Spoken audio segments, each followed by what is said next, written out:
ಜೋಳದ ರೊಟ್ಟಿ ಮಾಡಿ ಬೋರ್ ಆಗೈತಿ. ಇವತ್ತು ಗೊಂಜಾಳ ರೊಟ್ಟಿ ಮಾಡೋಣ ಬರ್ರಿ. ಸೇಮ್ ಜೋಳದ ರೊಟ್ಟಿ ಹೆಂಗೆ ಮಾಡ್ತೀವಲ್ಲ ಹಂಗೆ ಗೊಂಜಾಳ ರೊಟ್ಟಿನೂ ಮಾಡೋದು. ಜೋಳದ ರೊಟ್ಟಿಗೆ ಜಿಗಟ್ ಹಾಕೋತೀವಿ, ಗೊಂಜಾಳ ರೊಟ್ಟಿಗೆ ಜಿಗಟ್ ಹಾಕೊಳ್ಳಂಗಿಲ್ಲ, ಯಾಕಂದ್ರೆ ಅದು ಆಲ್ರೆಡಿ ಜಿಗಟ ಇರ್ತೈತಿ.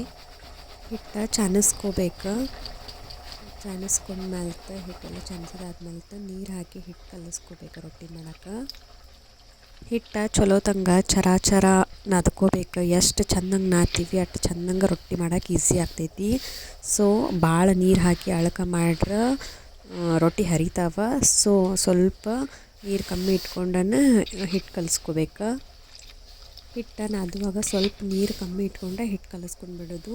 ಈಗ ರೊಟ್ಟಿ ಮಾಡೋಕೆ ಏನು ಉಳ್ಳಿ ಮಾಡ್ಕೋತಿರ್ತೀವಲ್ಲ ಆವಾಗ ಸ್ವಲ್ಪ ನೀರು ಹಚ್ಕೊಂಡು ಉಳ್ಳಿ ಮಾಡ್ಕೋದು. ಸ್ವಲ್ಪ ನೀರು ಹಚ್ಕೊಂಡು ಉಳ್ಳಿ ಮಾಡಿದ್ವಿ ಅಂದ್ರೆ ಕರೆಕ್ಟಾಗಿ ಕೈಗೆ ಹದ ಸಿಗ್ತೈತಿ. ಸೊ ಆಮೇಲೆ ರೊಟ್ಟಿ ಬಡಿಯೋಕೆ ಸ್ಟಾರ್ಟ್ ಮಾಡೋದು. ಉಳ್ಳಿ ಮಾಡ್ಕೊಳ್ಳುವಾಗ ನೀಟಂಗೆ ಉಳ್ಳಿ ಮಾಡ್ಕೋಬೇಕು. ಅಂದ್ರೆ ಮೂಲಿ ಅದು ಎಲ್ಲ ಚೆಂದಂಗೆ ಕರೆಕ್ಟಂಗೆ ಬರ್ಬೇಕಂದ್ರೆ ಹರಿಬಾರ್ದಂದ್ರೆ ಉಳ್ಳಿ ಚಲೋ ಆಗಿರ್ಬೇಕು.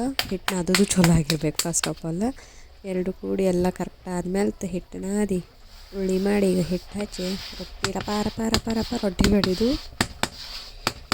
ಈ ರೊಟ್ಟಿ ಬಾಯಾಗ ರುಚಿ ಭಾಳ ಆಗ್ತಾವೆ. ಒಂದು ಸರಿ ಎಲ್ಲರೂ ಟ್ರೈ ಮಾಡಿ ನೋಡಿರಿ. ಎಲ್ಲರೂ ಬರೀ ಜೋಳದ ರೊಟ್ಟಿ ಮಾಡೋದು ತೋರ್ಸ್ಯಾರ, ನಾನು ಗೊಂಜಾಳ ರೊಟ್ಟಿ ಮಾಡೋದು ತೋರ್ಸೀನಿ.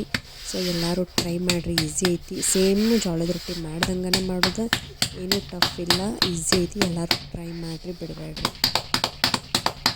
ಎರಡು ಕೈಲೇ ರೊಟ್ಟಿ ತಟ್ಟರೆ ಸ್ವಲ್ಪ ನಿಧಾನಕ್ಕೆ ಬಡೀರಿ, ಅಂದ್ರೆ ಹರಿಯೋದಿಲ್ಲ, ಚಲೋ ಆಗ್ತಾವೆ ರೊಟ್ಟಿ. ಹಿಂಗೆ ಆಗ್ತೈತೆ ನೋಡಿರಿ ರೊಟ್ಟಿ ಫೈನಲ್ಲಾಗಿ.